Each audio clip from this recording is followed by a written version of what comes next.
매출은 3억 8천 정도. 코디 잘 짜는 비결 같은 게 있으신가요? 제가 짜는 컬러 공식이 있거든요. 사실 직원과의 문제가 너무 힘들었던 적이 많았어요. 그걸 처음에 느껴서 시작하게 됐던 게 것 같아요. 처음 쇼맘마를 만나게 되고 나서 첫 통화에서부터 울었거든요. 너무 웃겼던 게 그럼 그렇게 하시면 돼요. 의심이 되게 많으시잖아요. 남다르죠. 혹시 내 돈을 이 사람들이 허투루 쓰고 있지 않을까. 이런 라이브 처음 봤다. 옷을 사려고 오는 게 아니라 언니가 웃겨서 와요. 막 직원들은 물건 가려줘요 이렇게 얘기를 하는데 안 가려지는 것 같은데?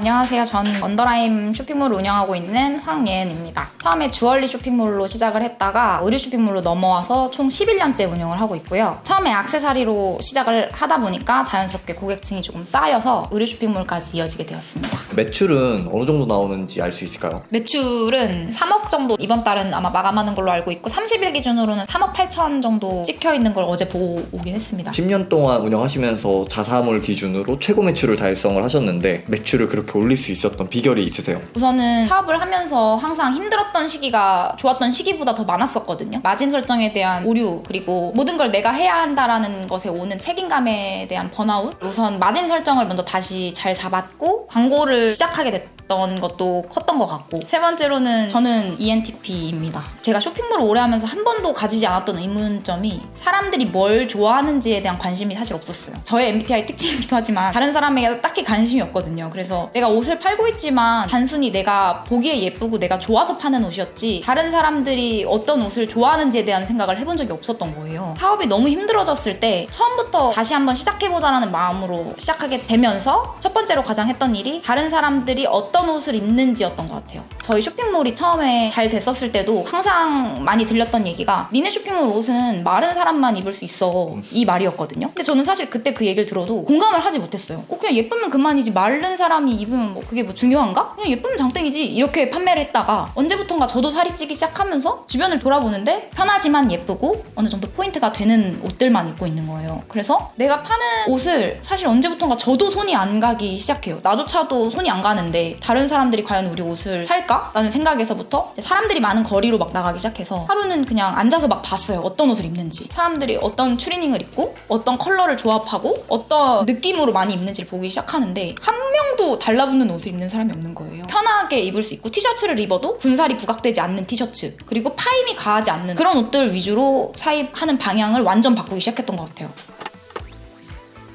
주얼리 사업을 하셨는데 계기가 있으신가요? 고등학생 때부터 제가 쇼핑몰을 하고 싶다라는 막연한 그런 꿈이 있었어요. 그래서 성인이 되고 대학교에 입학을 했는데 이제 알바를 하면서 부업으로 이제 돈을 벌 수 있는 일이 없을까 하다가 우연히 친구가 종합시장 같은 데서 액세서리 재료를 사다가 만들면 이게 은근 돈이 된다. 급하게 종합시장에 가서 재료를 사다가 만들었는데 그때 그 재료비가 5만 원이었던 걸로 제가 기억을 해요. 그 5만 원이 너무 큰 돈이었어요. 저한테는 그 한 달 월급이 20만 원이었기 때문에. 그래서 그 돈을 오빠한테 빌려가지고 오빠한테 5만 원을 빌려가지고 했던 기억이 납니다. 판매를 처음에 했을 때는 중고나라 같은 거에서 이제 중고로 그냥 나눔하듯이 판매를 했다가 반응이 워낙 좋아지다가 한 달이 안 돼서 사업자 등록을 바로 하고 판매를 시작했던 것 같아요. 의류 사업으로 좀 전환해야 되겠다라고 생각하시게 된 계기가 있으세요? 우선은 주얼리를 오래 하기도 했었고 귀걸이나 목걸이를 찍을 때 옷이 되게 많이 보여지거든요. 자연스럽게 문의가 많이 들어왔어요. 이런 옷 어디서 사요? 이 귀걸이 사고 싶은데 같이 입은 니트 어디 거예요? 이렇게 문의가 너무 들어오다 보니까 의류도 내가 한번 해보면 좋을 것 같다라는 생각이 들어서 의류를 같이 시작을 하게 됐습니다. 언더라임은 이름의 뜻이 처음에 고객분들이 지어주신 이름이에요. 무엇이든 물어보세요라는 인스타그램 그 무물 있잖아요. 네. 거기서 이제 이름 적어주세요 해가지고 많은 분들의 의견을 취합해서 저희가 괜찮은 이름 여러 가지 한 3개 정도 뽑아서 그걸 또 투표를 했어요. 가장 많은 득표수를 얻은 이름으로 상호를 결정하게 되었습니다. 결정을 하게끔 도와주신 고객님께는 이제 적립금으로 보답을 드렸습니다. 그분이 되게 뿌듯해 하시면서 추후에도 이제 친구들한테 저 언더라임 내가 지은 거다 자랑하셨던 걸로 제가 기억을 하고 있습니다. 주얼리에서 의류 사업으로 넘어오시면서 의류 사업 시작 단계에서 힘든 점은 없으셨어요?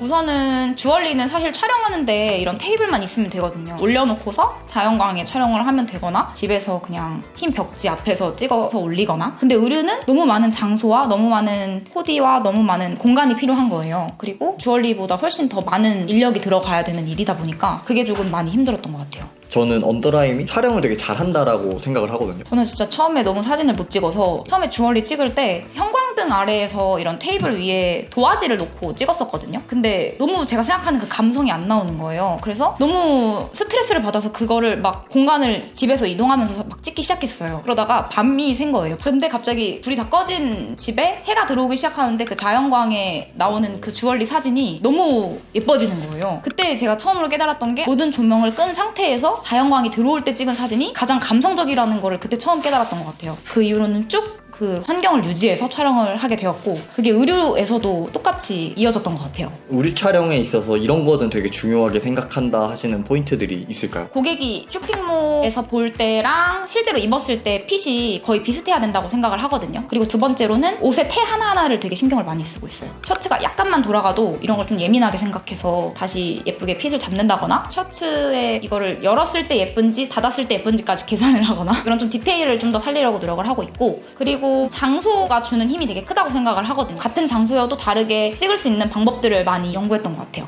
저희가 모든 직원들이 촬영할 때 이런 공간에 들어오면 모든 불을 소등하거든요. 이렇게 지금 완전 다 끈 상태에서 은은하게 들어오는 자연광에서 촬영을 하기 때문에 이거는 거의 어떤 촬영이든 공식처럼 됐어요. 코디 세트로 구매하시는 고객분들도 많이 있거든요. 코디 잘 짜는 비결 같은 게 있으신가요? 우선 상의에 힘을 줬으면 좀 하의는 힘을 풀어가는 느낌으로 코디를 짜고 하의에 힘이 들어가면 상의에 힘을 푸는 느낌으로 짜고 제가 짜는 컬러 공식이 있거든요. 제가 미술을 전공했다 보니까 용납이 안 되는 컬러 조합이 있고 이렇게 하면은 예쁜 그 컬러 조합이 있어서 좀 그대로 많이 하는 것 같아요.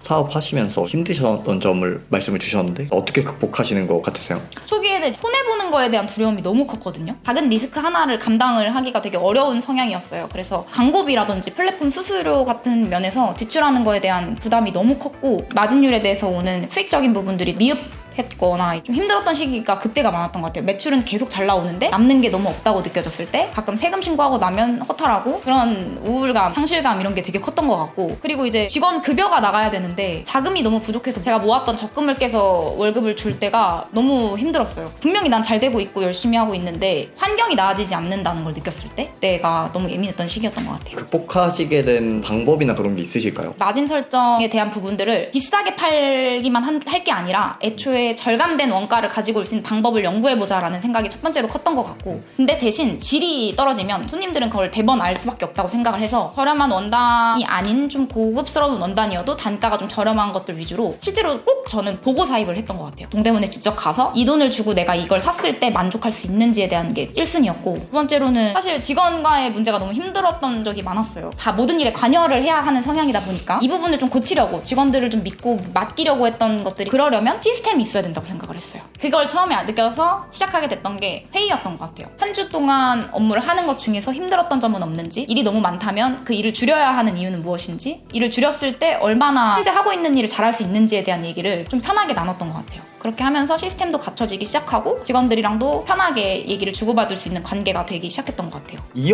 업무만큼은 대표님이 직접 하신다 하는 업무들이 있을까요? 최근에 이 주제로 회의를 했었어요. 직원들이 입 모아서 얘기했던 게 코디랑 촬영이었던 것 같아요. 사람들이 어떤 옷을 좋아하는지에 대한 공부도 많이 했고 그리고 그런 경험들이 많다 보니까 그런 부분들은 대표님이 하시는 게 좋고 그리고 두 번째로 촬영을 많이 하다 보니까 이 옷은 어떻게 해서 어떻게 찍으면 된다는 계산이 보자마자 나오거든요. 모든 걸 다 제가 혼자 할 수는 없으니까 반은 이 직원들이 촬영을 하고 반은 제가 촬영을 하고 이런 식으로 어느 정도는 나눠서 하려고 하고 있습니다. 동대문에 직접 가보고 고객분들이 좋아할 만한 옷인지 아닌지를 판단을 한다. 지금도 동대문에 직접 가시는 건가요? 지방에 살다 보니까 매주 가는 건 조금 어렵고 한 달에 한 번은 그래도 가려고 최대한 노력을 하고 있고 그 이유 중에 하나가 신상마켓이라는 어플이 너무 잘 되어 있잖아요. 그래서 많은 대표님들이 동대문에 직접 가지 않고 어플로 사입을 하시는 경우가 정말 많은데 그렇게 되다 보면 사진에 속아서 퀄리티가 너무 떨어지는 옷을 받아볼 확률이 너무 높게 돼요. 그래서 최대한 원가를 좀 절감할 수 있는 방법을 찾았다 보니까 그게 맞는 퀄리티를 무조건 챙겨와야 되기 때문에 제 눈으로 직접 보거나 못 가게 되는 시기에는 샘플로라도 다량으로 내려서 직접 하나하나 꼼꼼히 보면서 이 옷은 잡사가 너무 많이 나오네? 그럼 이 옷은 하지 말아야겠다 해야겠다. 그리고 어떤 옷은 이건 생각보다 비침이 심하네. 그럼 고객들이 입었을 때 불편하겠다. 이렇게 좀 하나하나 꼼꼼하게 따져서 신상을 샘플 셀렉하는 거는 무조건 제가 하고 있어요. 그거는 조금 놓치기 어려운 부분이라고 생각해요. 놓기 어려운 부분. 옛날에는 너무 욕심이 많아서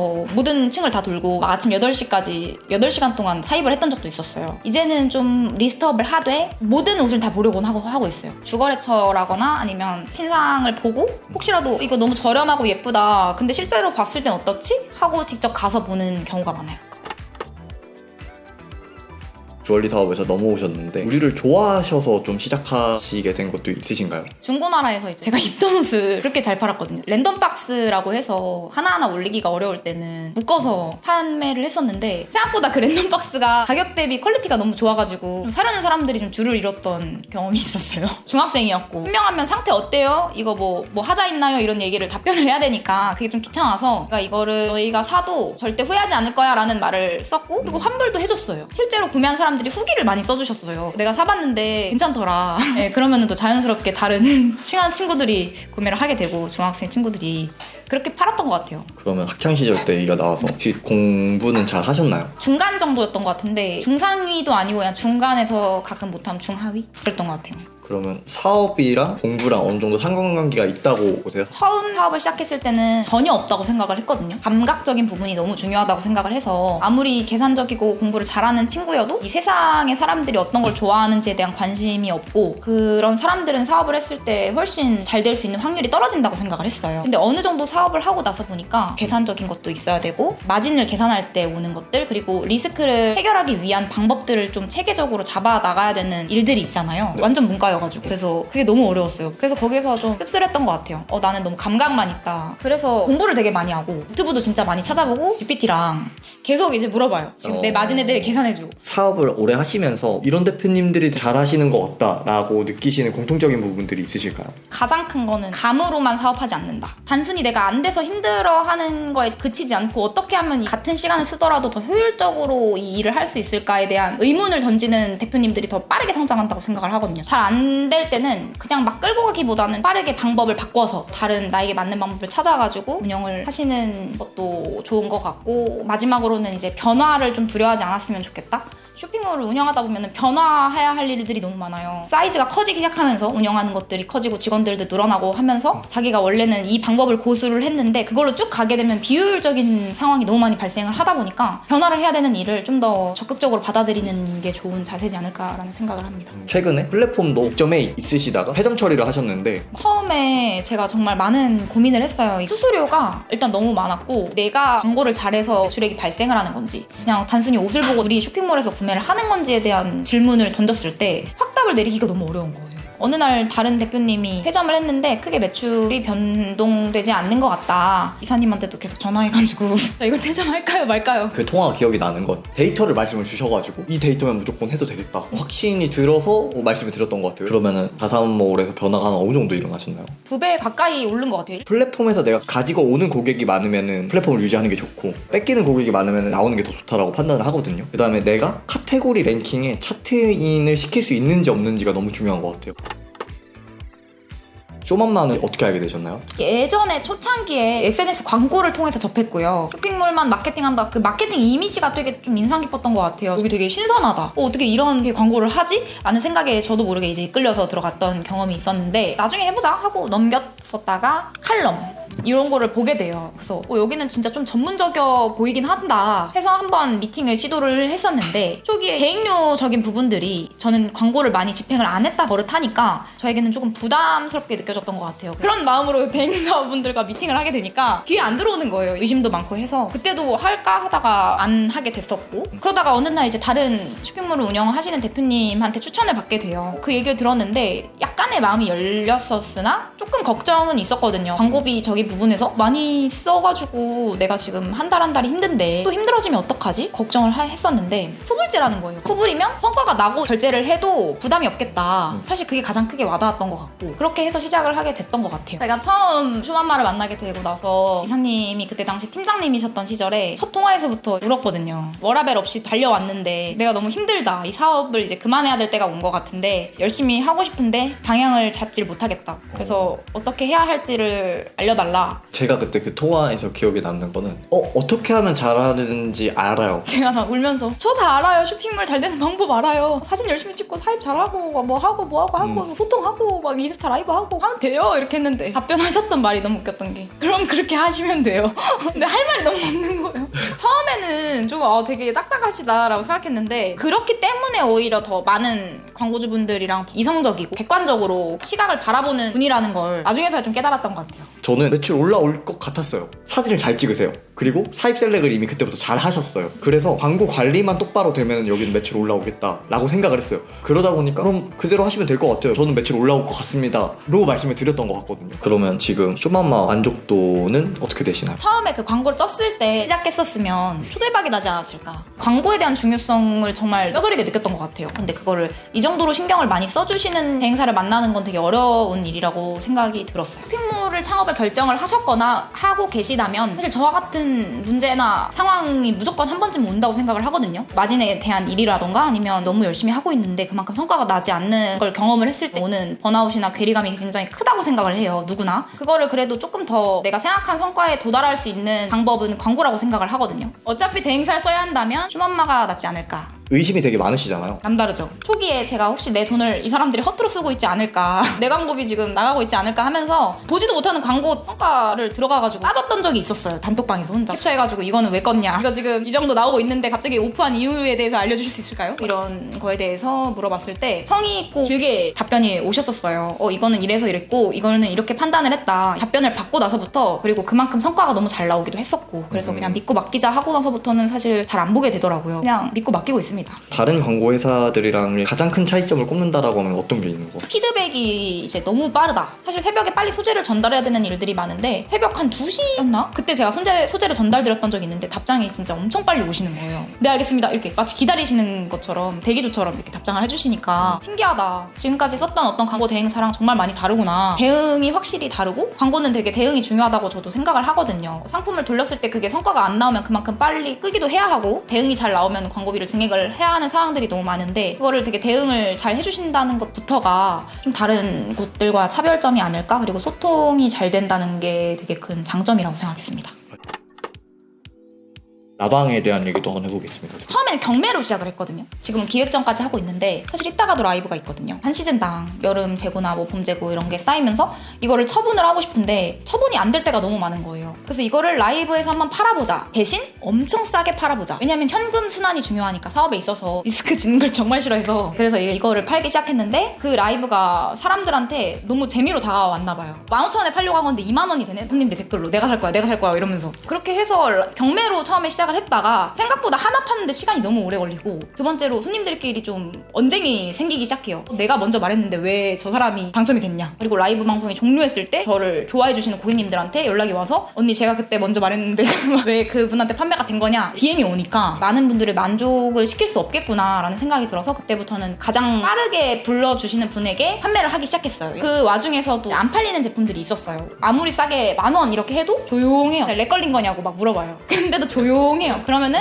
세계 최초 약간 내려가는 경매 이러면서 9,000원 그럼 8,000원 막 이렇게 하는 거예요. 사람들이 웃어요. 막 그러면 이런 라이브 처음 봤다, 이 언니 뭐야 막 이러면서, 옷을 사려고 오는 게 아니라 언니가 웃겨서 와요 막 이런 식으로 이제 방송을 진행하다 보니까 그때 사던 고객님들이 지금까지 결제를 하시고, 그게 약간 문화처럼 되고 있던 것 같아요. 저희 쇼핑몰의 약간 문화처럼. 재고 라이브는 장점이 즉시 출고가 가능하잖아요. 급하게 구매를 해야 하시는 분들을 위해서 목요일에 라이브를 하면 금요일에 출고가 되고 토요일에 받아보신단 말이에요. 그러면 주말에 입을 수 있는 상황이 되니까 저희는 우체국을 이용하고 있어서 또 택배도 빨라서 항상 목요일에 진행을 하는 걸로 하고 있고, 그냥 재고라고 해서 막 파는 게 아니라 정확하게 말을 하고 있거든요. 여성들이 가장 옷을 고를 때 좀 많이 중점으로 보는 게 부유방이 보이는지거든요. 고객이 언니 이거 부유방 가려질까요? 라는 채팅이 쳐진 거예요. 저희 직원들은 당연히 판매가 많이 되어야 하니까 그럼요 부유방 가려져요 이렇게 얘기를 하는데 이렇게 보는데 안 가려지는 거예요. 쳐다보다가 안 가려지는 것 같은데 제가 이렇게 말을 한 거예요. 라이브에서. 사람들이 막 이키키 하고 난리가 났는데 운이 좋은 게 뭐냐면 그 다음 나시가 가려지는 나시인 거예요. 진짜 완벽하게 가려져서 이런 게 가려지는 거예요. 이렇게 되니까 그 제품 폭주하고 전 제품은 하나도 안 나가고. 비교하려고 한 건 아니에요. 의도도 아니었고, 근데 우연히 이제 좋은 상황이 생겼던 것 같아요. 판매하면서. 라이브를 시작했을 때도 내가 이 사람들에게 거짓을 보여주면 분명히 이 사람들은 내 라이브 시간 동안 알게 될 거라고 생각을 했어요. 최대한 솔직하게 하려고 노력했습니다. 라이브 방송을 되게 잘 하시거든요. 처음 라방 하셨을 때도 잘 하셨나요? 시청자 수가 떨어지면 채팅도 많이 안 올라올 수도 있고 채팅이 안 올라오게 되면 혼자 말해야 되는 상황도 생길 수 있는데 일단 속도라고 생각했어요. 저도 다른 라이브를 봤을 때 느려서 빨리 다른 거 보고 싶은데 언제까지 기다려 이러다 끄는 경우가 많았거든요. 근데 저는 이제 하나를 팔 때 30초를 넘기지 않기 때문에 고객들이 한국인이 좋아하는 속도라면서 되게 빠르게 진행을 해요. 저희 어머니가 홈쇼핑 보는 걸 되게 좋아하세요. TV에 홈쇼핑이 계속 틀어져 있고 엄마는 그걸 보고 있고 그런 걸 보면서 그 홈쇼핑에 대한 방법이나 아니면 말하는 톤 그리고 어떻게 하면 사람들에게 구매를 일으킬 수 있는지에 대한 것들을 어릴 때부터 자연스럽게 좀 터득을 했던 것 같아요. 이게 라이브 하면 매출이 오른다는 게 맞기도 하고 틀리기도 하다고 생각이 드는 게 라이브를 진행한 당일과 그리고 결제가 열려있는 그 시기 동안은 다른 날보다 훨씬 압도적인 일 매출이 달성이 되거든요. 평균적으로 만약에 뭐 100만 원의 매출이 들어온다고 생각을 하면 라이브를 했을 때는 500만 원의 매출이 일매출로 찍힌다거나 이런 식으로 하는데 그 라이브 한 번으로 인해서 한 달 매출액이 증가하진 않는 것 같아요. 라이브에서 보여줬던 제품을 광고로 돌렸을 때는 확실히 성과가 있는 것 같긴 해요. 저희가 기획전 하면서 40품목 정도를 입어보기를 하거든요. 결제를 한 걸 보면은 안 나가는 품목들이 꽤 있어요. 잘 나가는 것들만 잘 나가는데 그럴 경우 안 나가는 품목은 원래 촬영이 예정이 되어 있으면 촬영을 안 한다거나 이런 식으로 그 라이브를 좀 지표로 삼기도 하는 것 같아요. 우선은 저는 좀 궁금함이 많은 사람인 것 같아요. 그래서 그 궁금증을 물어볼 사람이 고객이라고 생각을 했어요. 한 번 이런 적도 있었어요. 무무를 올렸는데 언니 제 인스타 들어와서 제 사진 보고 저한테 어울리는 옷 추천해주세요. 이런 옷 어울리겠다 하고 제가 막 조합해서 답변을 했는데 갑자기 그걸 보던 모든 고객들이 자기도 해달라고 계속 쌓이는 거예요. 어떤 분들도 비공개 계정이에요. 어떻게 보라는 건지 컬러를 해달라는 건지 모르겠고 생각보다 체형에 관한 것들이 좀 많아요. 질문 중에서 언니 저는 어떤 체형인데 어떻게 입어야 될까요? 같은 옷이어도 어떤 사람한테는 뚱뚱해 보이고 어떤 사람은 날씬해 보이는 옷이 정말 정해져 있다고 생각을 해요. 소재나 원단의 핏 뭐 여러 가지가 있는데 그거를 저는 좀 공부를 해서 그분한테 되려 질문을 해요. 몸무게, 키 이런 게 아니라 허리가 얇으세요? 허벅지가 두꺼우세요? 다리가 뭐 팔보다 얇으세요? 뭐 이런 질문을 던져서 그분의 체형을 먼저 파악을 하고 네, 그거에 맞는 제가 생각했을 때 이거보다 이게 나을 거다 이렇게 좀 솔직하게 답변을 드리고 아니면 나는 이제 옷을 만들 건데 어떻게 만드는 게 좋을까요? 이런 거에 대한 질문을 가장 많이 던지고 있는 것 같아요. 사업에 있어서 특별히 중요하게 여기시는 부분이 있으실까요? 추진력? 말만 하고 안 하는 사람들이 너무 많아요. 두려울 수도 있고 귀찮을 수도 있고 현실이 지금 너무 안정돼서 이 안정된 삶을 깨고 나가고 싶지 않을 수도 있잖아요. 누구나 사업을 한 번쯤은 꿈꾸지만 거기서 포기한다고 생각을 하는데 추진력이 바탕이 되면 일단 실행을 하게 되니까 수습을 하게 되는 것 같아요. 온라인 쇼핑몰 창업을 준비하시는 대표님들한테 한마디 부탁드려도 괜찮을까요? 요즘에는 사실 제가 처음 시작했을 때와 다르게 정말 많은 정보가 쏟아져 나온다고 생각을 하거든요. 유튜브만 봐도 정말 쇼핑몰을 잘할 수 있는 방법도 있을 것이고 사진을 잘 찍는 방법 그리고 광고를 보는 방법부터 시작해서 너무 많은 정보의 바다처럼 나와 있다고 생각을 하는데 그런 인사이트들만 모아서 공부한 다음 실행을 해도 저는 중간 이상을 갈 거라고 생각을 하고 있어요. 공부만 하지 말고 무조건 실행은 따라가야 된다고 생각을 해서 저처럼 너무 돌아가지 않고 빠르게 이제 다이렉트로 가실 수 있을 거라고 생각합니다. 언더라이 쇼맘마 화이팅!